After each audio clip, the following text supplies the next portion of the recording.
Bonjour, bienvenue dans cette deuxième petite vidéo où on va commencer à voir à quoi sert l'algèbre. On va voir ensemble au moins deux petites utilités de l'utilisation de l'algèbre tout à fait au début de l'apprentissage de cette notion tant importante. Et pour cela, j'ai prévu un petit exemple assez concret où je te propose de calculer la somme d'argent que tu possèdes. Bien évidemment, comme tu as deux poches, la poche de droite et la poche de gauche, alors la somme totale d'argent que tu possèdes est égale à la somme d'argent dans la poche de droite plus la somme d'argent dans la poche de gauche. Si tu as remarqué, j'ai répété plusieurs fois ces longues appellations pour te dire que si on utilisait telles quelles en algèbre ces appellations, ça ne va pas être commode. Donc c'est pour ça qu'on va essayer d'identifier ces appellations par quelque chose. Si tu te rappelles bien, au primaire, on utilisait un point d'interrogation pour désigner quelque chose d'inconnu. C'est quelque chose d'intéressant, de convenable. Mais pour la poche de gauche, comment va-t-on faire? Est-ce qu'on va utiliser la même chose?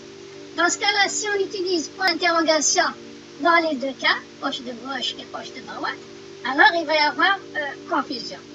C'est pour cela que les mathématiciens utilisent les lettres de l'alphabet, toutes les lettres de l'alphabet, pour aller identifier chacune de ces sommes-là. Et les mathématiciens, ils ont choisi, c'est une convention, d'utiliser les lettres X, Y, Z, mais on peut utiliser n'importe quelle autre lettre. Donc, supposons qu'on décide d'identifier la somme totale d'argent dans ta poche de droite par la lettre X.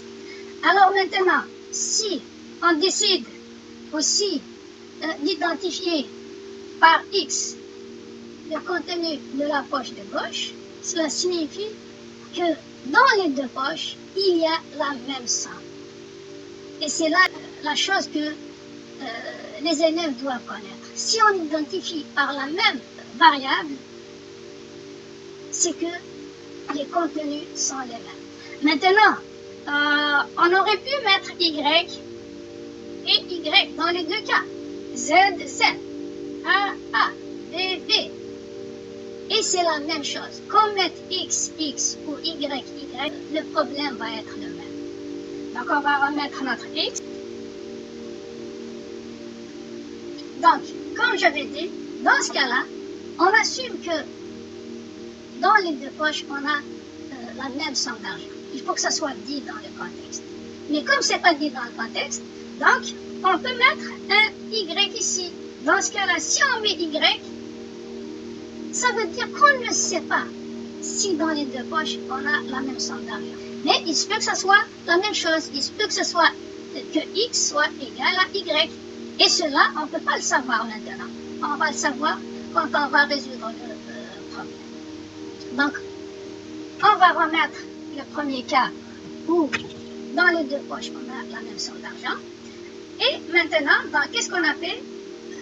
Notre énoncé, on l'a retranscrit sous forme algébrique où notre addition, au lieu de la faire avec ces longues appellations, on va seulement faire avec des petites lettres.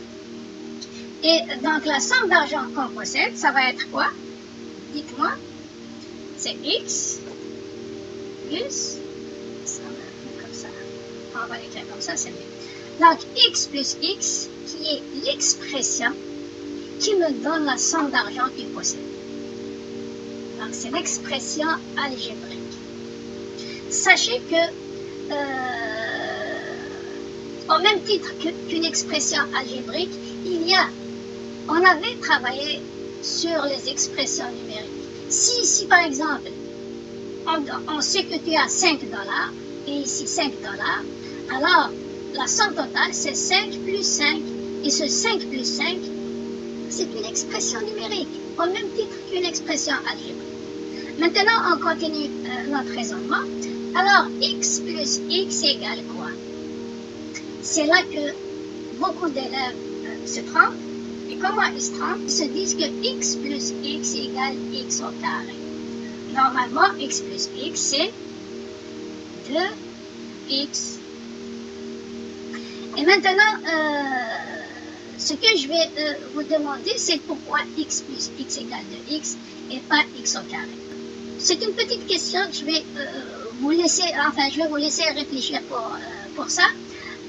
Avant de lire la prochaine vidéo, s'il vous plaît, réfléchissez à ça, parce qu'en mathématiques, c'est important de réfléchir, pas juste écouter et accepter les choses telles quelles. Je peux vous donner un petit indice. Il y a deux explications à cela. Pourquoi x plus x égale 2x? Et comme je vous ai dit, on aurait pu ici mettre des y partout. On aurait pu mettre n'importe quelle lettre partout.